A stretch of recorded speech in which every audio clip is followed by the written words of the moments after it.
So, Mike, we're both looking for new careers, right? You just left active, and I'm getting a little tired of being on the road 300 days a year. I'm thinking, can I announce at Ironman maybe? Teach me how to do that. Teach you how to do it. Yeah, what would I? It's only 4 simple words, Joe. So somebody's coming across the finish line. What do I say? You are an Ironman.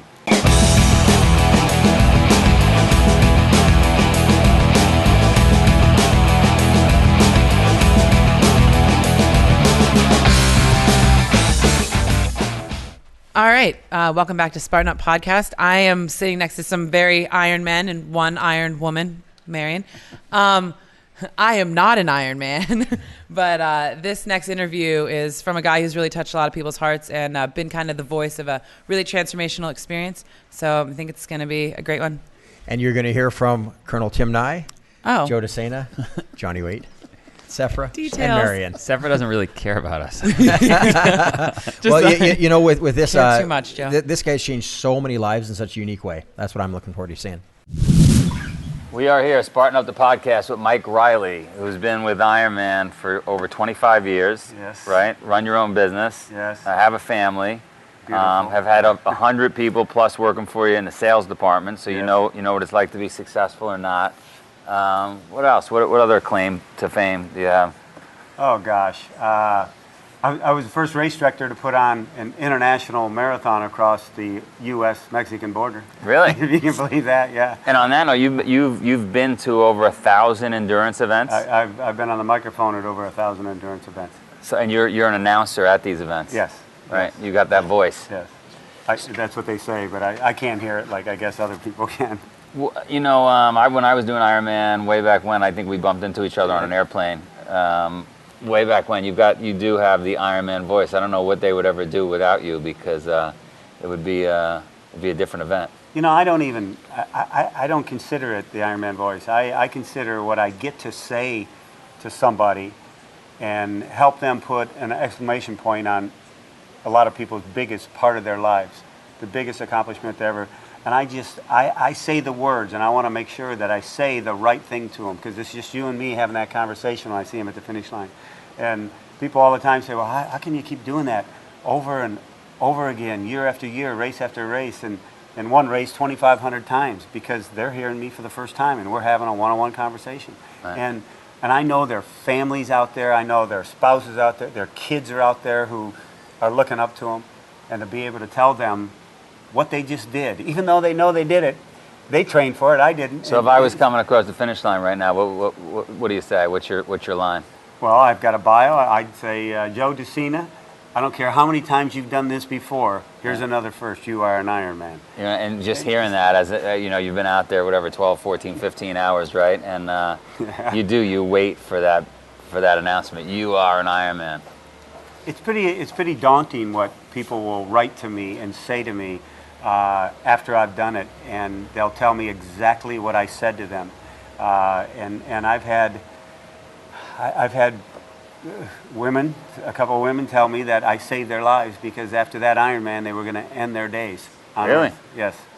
And I write back to everybody. I call everybody as much as I can and go, I'm glad you finished. You got to keep going. There's another finish line somewhere. I know. Thank you. So on that note, that's the $64 million question for us at Spartan is what makes somebody successful versus unsuccessful. You had 100 salespeople working for you, right? Mm-hmm. More than 50 of them probably weren't good, and you've churned them, and you got better ones, and there were some amazing ones. Why can't they all be amazing? Like, why doesn't everybody wake up early in the morning and just get it done? I think it's because a lot of them haven't had the natural nature in their lives to have to compete. And 25 of those salespeople supported the 75. And that's just the way it was. And in those 25, you see a fire that either was brought about by their parents, by something that they did in their life, and they wanted to come back from it. A lot of people made some serious mistakes. I had one guy that went to jail, told me his story. I go, I'm going to hire this guy. One of the best salespeople I've ever hired in my entire life, because he got that second chance. And I think, Well, let me stop there. Versus, it's a big question for me. The person that had the great upbringing and it was a very cushy life, Are they? My kids didn't have a bad life. I've got best friends that their kids didn't have a bad life, and all 4 of the kids in our family unbelievably successful and have this fire in their belly. I don't think it's a thing if you're spoon-fed. I think it's because maybe they saw people around them succeed. And Joe, So they have something to aspire to. They got something to aspire to. I get 18-year-old kids now at Ironmans walk up to me and go, "Mr. Reilly." Right away I go, "Oh no." "Mr. Reilly, you called my dad an Ironman when I was 8 years old and I was watching him here and I knew one day I was going to do this. Now you're going to call me an Ironman." And I'm thinking that's the biggest thrill in life, for that father to know that it was you. His kid, I helped Dad in, and he heard it, and he wants to hear the same thing. So I think a lot of it has to do with environment, but the good ones create their own environment. They create a positive environment, and some just don't. Yeah. So what how does that guy get out of jail and become successful? What tip, what lesson can 4 million Spartans out there learn to just turn the switch on and just get it done in life? I think the biggest lesson is you aren't a failure if you make a mistake. You're a failure if you don't improve that mistake. You're a failure if you don't go on and try to do it again. I think so many people get pushed once, and that's kind of the end of it. They get pushed twice and 3 times, that's the end of it. A great salesman gets told no 8 out of 10 times. And those no's can be pretty aggressive. You're going, like, never call me again, you're an idiot. Right. I don't want to get on this phone again. I don't want to go out for that run again. I was crap last time. My time was bad, whatever. And you start talking to yourself that way, that's kind of okay. But then get your ass back out and do it again and watch what happens. Right. It comes around. It just naturally comes around. It is amazing to me on Wall Street when I was running the business there that you really didn't have to be great. You just couldn't quit. If you didn't quit, you were in an environment where you can make money, like on your sales desk, right? You just got to keep at it, and eventually it just works. It's almost like the old adage of, "Hey, dude, just show up." Yeah, right. The consistent guy, that guy that goes to the plate and he has that same routine before he hits that ball, and all of a sudden he's the better hitter in the league, and that guy that gets to work at an hour and a half before everybody else does, and gets that day set up and ready to go, and the other buddy comes in and they're behind. He doesn't look at himself as ahead of these guys, but they're behind. And just showing up and putting in the extra time and effort and working smart. I'm not an adage of, "Oh, you better be in here 13 hours today." Man, if a guy was in there 6 hours and he's producing like I can't believe, I go, "You got to find out how he's doing it." Because he's working out the other 3 hours or going home with the family, and he's making twice you are. So something's wrong. Something's wrong. Right. And by the way, it's little things, isn't it? It's not like he's not a rocket scientist, No. the guy working 6 hours and killing it. He might be showing up a little earlier. He might be making one extra phone call, right? Mm-hmm. Maybe he smiles while he calls. Mm-hmm. I had one guy, and I did it years back, had a mirror right in front on the call. You get on the call, and he just look in the mirror and, "Hey, Mr. Smith, how's today going?" And he'd see himself. I go, "You like doing that?" He goes, "Yeah, because I'm figuring he's seeing my expression. He's feeling my expression. If I'm like this, he knows it." The passion can come through a phone. Yeah, right. It's just like it does face to face. So it's those little things that keep piling up into this mountain of strength. Yeah, I agree with that. Before Wall Street, I cleaned swimming pools, and I was very young, and I thought, why am I stealing customers from guys that have been in business 30 years? And I thought, just because I'm taking the extra step, I'm cleaning their lawn furniture and stuff while I'm there cleaning their pool. The other guy's not doing that. Like, No. one extra step. I had 2 older brothers that worked in a bowling alley in our hometown back in Ohio. And back in their day, they would set pins. Physically go down and put the pins and up. I got in high school in the automatic machine, and they told me, "You're going to work at the bowling alley." And they were both left the house because they're 10 years old. I go, "I'm not working at that. You're working at the alley." And I couldn't understand why they pushed me. So doggone it, I did. Friday and Saturday nights during high school, I couldn't go out. For $1.25 an hour, I was working at a bowling alley. And I found out why. I was back there by myself working the machines. And once I got it going, it was my first time in my life I had control over something. Right. And I go, "I want to do this the best I can. This is mine. This is, I'm not going to let my brothers down. But most of all, I'm not going to let myself down. And that's when I first realized. But then nobody was twisting you. Nobody was saying, "Hey, you're No. not." And They just said, you're going to go work there. But you had it in you to do a better job and to own it and to. I didn't want somebody to say I didn't do a good job. Yeah, right. I didn't want, I wrestled in high school and college, and There you go. That is the answer. Wrestling. That's the answer. I got beat more than I won. But That's okay. But I'm more proud of those workouts and those practices for 3.5 hours where you're actually, I can remember a couple practices crawling out of the room to get to the shower room and go, I'm never doing this again. Next day, you're back in there, and it just, even though you lose, you go, okay, I lost, and people will be moping around. My dad would say, you lost. And a couple of times, because my brother was an All-American, I wasn't. So, well, Pat did it this way. Well, I'm not Pat. I'm me. I guess I'm not going to win as much as he does, and I didn't know at the time. Maybe I learned a little more than he did. Let's take a 2-minute break, but I want to get back to wrestling because I got some good wrestling stories for you. Okay. See you in a minute.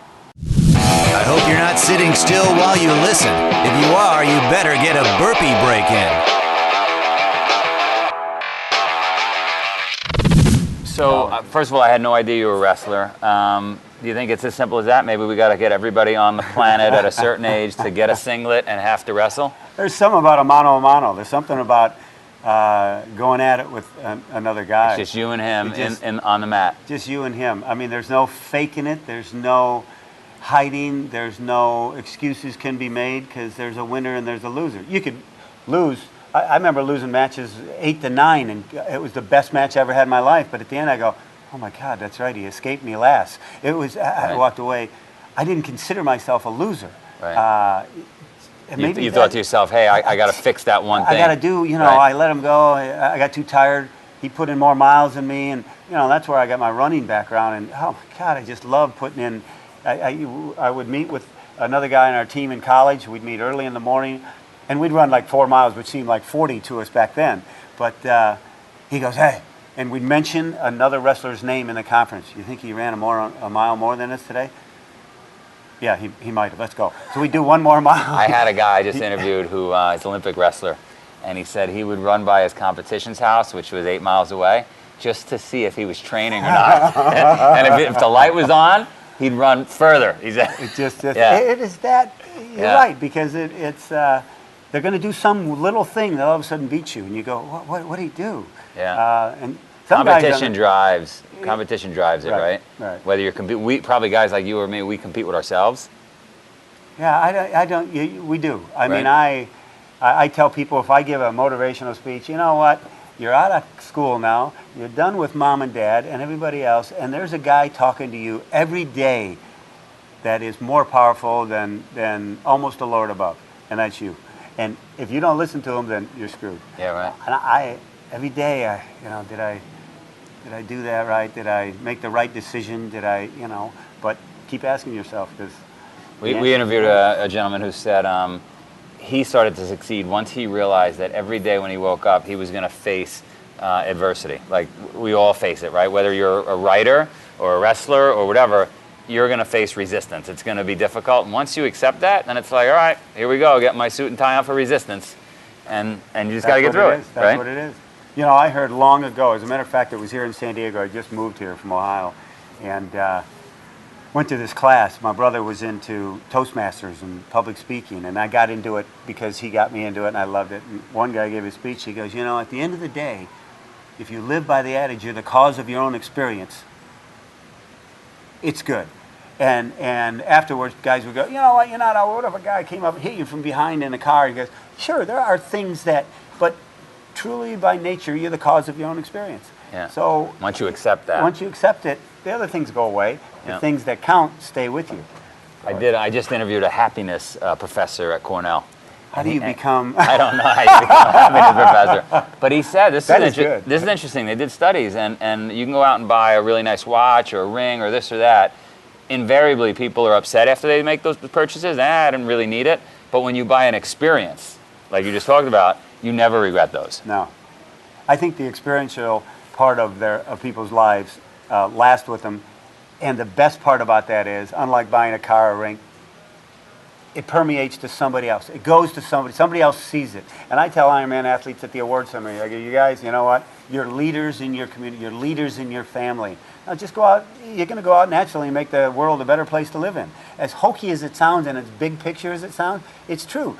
They go out and they create great families, friendships, businesses. You know, they're the greatest story, Joe, is when Active went public in 2011. We're on the Wall Street floor, suits and ties. You know, you're looking around, you're intimidated. You go, whoa, these dudes. I mean, it's just an intimidating. You know, you sure, yeah. And all of a sudden, I hear, Mike Reilly, this dude running at me in the group from the floor of the with exchange a three-piece suit on, the whole time. And he comes up, high five, dude, you called me an Ironman at Lake Placid. It was the greatest day of my life. And everybody's like real quiet. And I go, so what's your name? He told me his name. So what do you do here? I'm the executive vice president of the exchange. Anytime you want to come down, just let me know. He turned around, he walked away. I'm going, oh my God. I mean, the connection that the experience breaks down people to be regular. The guy next door. That's right. Regular guy next door. So tell me about this wrestling coach that's nearby here in San Diego. Oh, Wayne Branister. You know, I've met him once in the past. He built a program at Poway High School here in Southern California, in San Diego, that he starts them young. He starts them, you know, first, second grade, brings them up through the ranks, and he tells all his athletes, just stick with it, and I'll make you a champion. You'll be a champion when you leave this program. And he's not talking about a wrestling champion. He always talks about life and going on. His network of ex-wrestlers out in the world are an amazing group of young men. And sure, he's had state champions. He's won state championships and everything. But everyone you talk to, and there was just an article in the paper a couple of weeks ago, they come back and go, he taught me how to succeed in life. And I didn't know it until I got out here in life. And I want to definitely talk to him. He is a dynamic. If you had to boil it down, three things, what is it? I mean, obviously hard work. I think hard work. I think commitment to when you start something. Finish it. Finish it. And you know what? Timelines are always something people throw at us. If you create your own timeline, you miss it. All right, you missed it. Still go get it and finish it. Yeah. Just because you missed it. Right. Okay. Right. I only did 3 years of college. No sense in going back. It's been 4 years. Go back and get it done. Yeah. Right. I mean, you read those stories all the time. People doing that. So, and you know, it's pretty simple. I don't break things down to where I like, oh my God, I can't figure this out.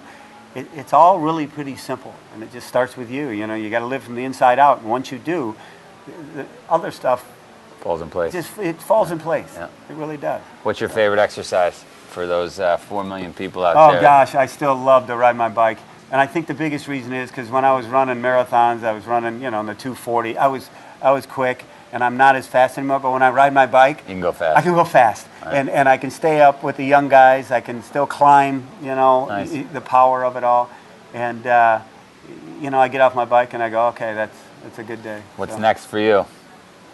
What's next for me? A couple award shows through the year, but right. I'm already getting emails from the Kiwis. Can't wait. Come on, here we go. I'm on my bike. I'm chanting what you say to me. I mean, you should. I gotta see. You gotta send me some of them. It's I gotta see it. unbelievable Yeah, I gotta what see some it. of them write. What some of them write. Yeah. And the biggest fear I have is, gosh, I don't call somebody an Ironman, and sometimes I don't because there's 10 at a time, and you just physically, you just don't get it out. You could spit out once in a while. You're a Spartan. I get them. I've done that where people come in and they've got a Spartan shirt on. Oh, good. I go, all right, you're a Spartan. Now you're an Ironman. That's great. Or vice versa. Yeah. So describe that incident with Chris Lee. Wow. You're at the finish line. It's in my memory like it was yesterday. Chris is coming down Elite Drive in Kona at the Ironman World Championship and was one of the favorites that day.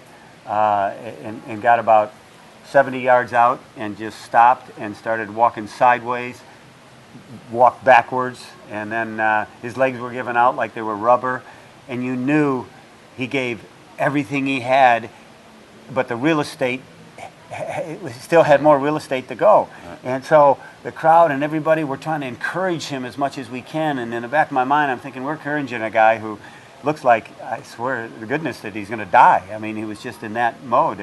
And you could see him trying to react to the voices and the applause, but it wasn't there. It wasn't in the tank. It just, you know, but his mind was trying to push through all that pain and all that dehydration. but it didn't happen. So it was. I think Chris doesn't even realize probably the impact of everybody there.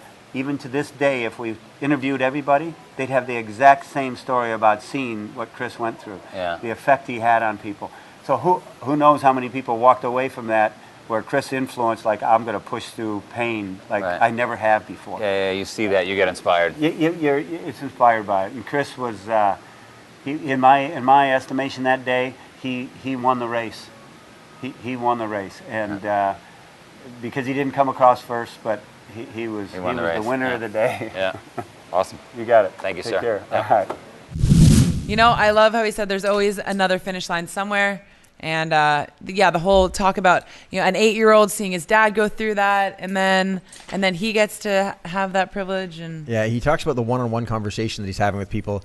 Even though there's thousands of people going across the line, he tries to have that connection with every one of them. And it's really neat to hear him say that, you know, 20, 30 years later, he's running into people who come up to him at the New York Stock Exchange. The guy runs up, and he was all intimidated by these guys, and he was a celebrity. The guy's like, "You changed my life." And so it really shows that if you put your passion to what you're doing, you know, he could just get up there and just do it as a job, but instead he does it as a vocation. And so, you know, really anything you're doing, you can make a difference if you have that one-on-one connection with people. That's like teaching children, right? Like my dad used to teach me, whatever you're doing is very important, and really do it to the best of your ability.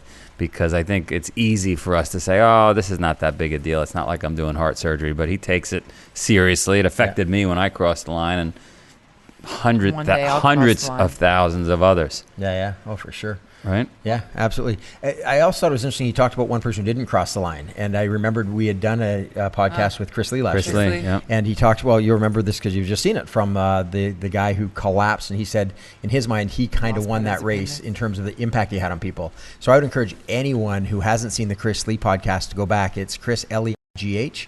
And go back and watch that one because that was really, really impactful. And he talks about how, you know, how many years later it's still one of the most memorable moments for him. And so there's a great example of how we define failure, right? Here's a guy who failed in that Ironman. He was going to win it and didn't cross the line. But he says that there's a huge success in that. If you're going to fail famously. That's right, exactly. It's not fame, it's infamy. Infamously, yeah. Well, it wasn't bad marketing for Ironman either, right? Yeah, sure. Gatorade. Yeah. When you think about Ironman, you think about that commercial, you think about that moment a lot. Yeah. It's like when the UFC first started and they had the Griffin Bonner fight. Yeah. You know, I mean, it was just gory and bloody, but it became the stamp of that organization. You know. Yeah. So, but what I was taking from this is exactly that: is okay. You're going to interview a guy whose job it is to be an announcer at a race. But everything you just said, you know, how he personalized it and how he made it a professional thing, and then how it's kind of grown from there. But the things he talked about remaining positive and continuing to try. You know, we've heard all these things before, but what I hadn't heard before was when he was talking about the salesman with the mirror on his desk and looking into the mirror so that he would remain positive. So even though the person on the phone couldn't see his face, he could see his face, and then he would transfer that kind of energy, if you would. I think that's kind of a cool. I think you hear it. I think you hear when somebody's happy and smiling. Definitely. You hear it. I think, absolutely. But he wanted that feedback to know that he was. You know, Yeah. so Yeah. it's. I also like something that you mentioned, Joe. You said when you were growing up and you did business, you would go one step farther. You would clean the lawn pad. You like you say, anything you do is worth being done well. And when I was running with your boys, when we were at what's the one in Boston? The Boston Marathon? No, the Spartan race in Boston. Fenway? Fenway. Okay, so we're at Fenway. How much and is the Fenway? his boys who you know.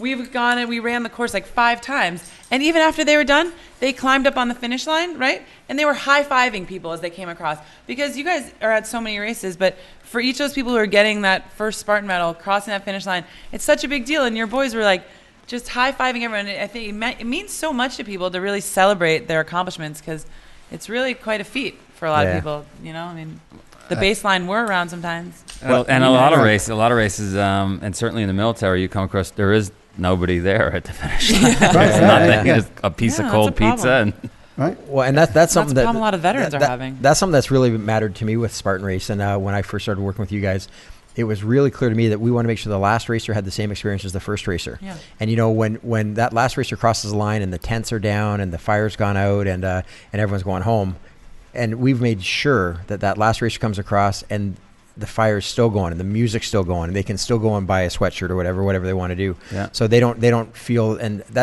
that person who crosses last, and same with the Ironman, same with any race, has actually worked harder than the winner to get there. Without a doubt. And they're the most inspiring people at our races. So, and the great thing too is a lot of those people who may not have even done a Spartan race yet are watching the podcast, and now they're going to come out and do one. So we promise you that at the finish line, we will say, you are a Spartan. Yeah. So, and the good news is it sounds like my kids have a future in announcing. Absolutely. Or Absolutely. encouragement. Bananas. I'm glad because I was worried about them. Find show notes, video, and audio from this episode at SpartanUpPodcast.com/057. Thank you for listening to another epic story of success. Follow us on Twitter at SpartanUpPod. The Spartan Up Podcast is brought to you by Spartan. To find a race near you, visit Spartan.com.